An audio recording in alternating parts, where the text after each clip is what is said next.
let's get some negotiation tips. So you said you're looking for at least one of them to be a layup, right? Yep. Out of the big three. You're looking hopefully for two. Can we even run through like a little mock scenario and how you would go about it? Yep. So the easiest way to that, then the reason why you can acquire, in my opinion, great deals. And when I say great deals, I mean, we've done deals at 0.5% interest. Like the last one we just did was 3%. Everyone else is over here, residential, you're paying 6.5, commercial, you're paying 8 upwards. We're doing them at 3 and even sometimes less. But it just depends on the deal, right? So a mock deal of how you can acquire when you're in the conversations. Number one, we call it an anchor. You want to anchor on the price. Okay, the Mm. price is the most important thing to people.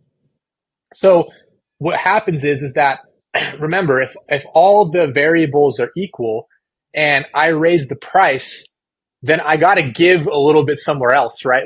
So if I give them more money, well, I'm going to need a lower interest rate. Hmm. If I give you more money, well, what can we do about my down payment? And the best thing to do is be transparent. I'm an investor. I'm not trying to con you in anything. Like I'm probably going to rent this property out. I have to make the cash flow make sense. Now, the tactical, how to present, this is a key to presentation of a seller financing deal is look at the amortization schedule. Okay. And what I mean by that is, Jesse, if I buy your property today for $300,000 at 3% interest and a 5-year call, you need to show them how much additional money they're going to make in that 5 years, the interest payments.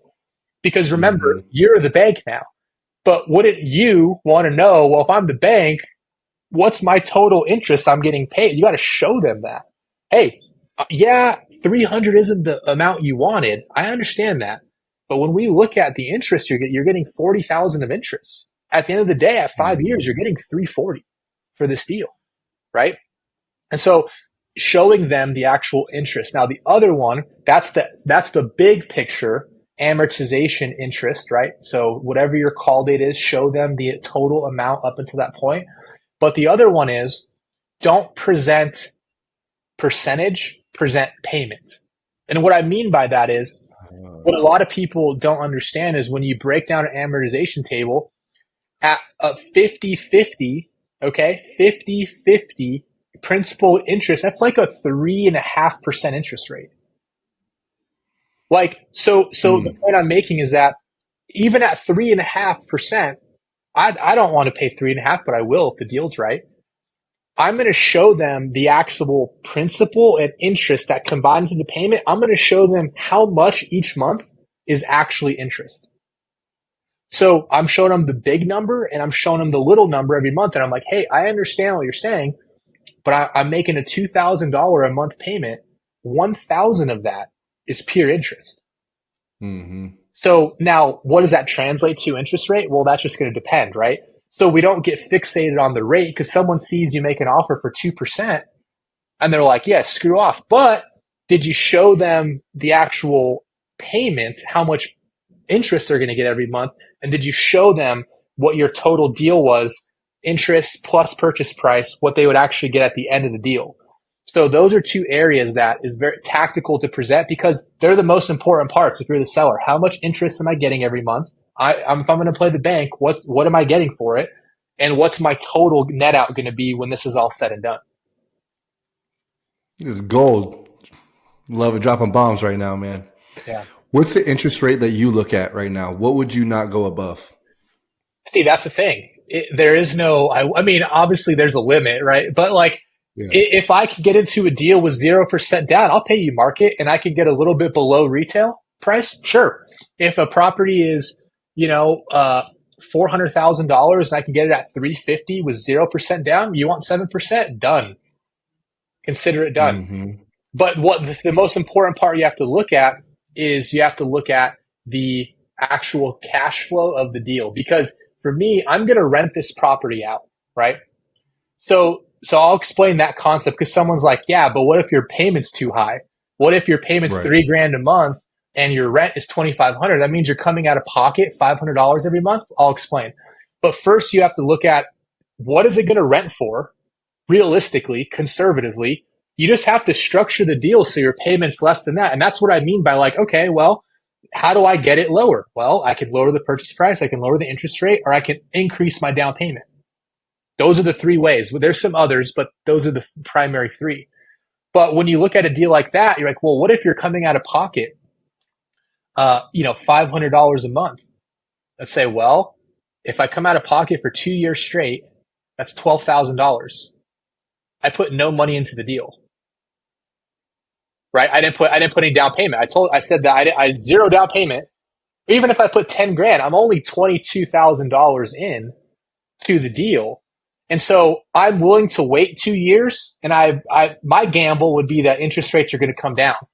At that time, I will refinance that deal to get that lower payment. Now, I could be wrong about that, right? It's a gamble. But me, that's why I would do that. I'd consider doing it because I do believe interest rates are going to go down. And at that time, when they're more advantageous, I'll refinance it and then I will get a lower payment and then it will cash flow.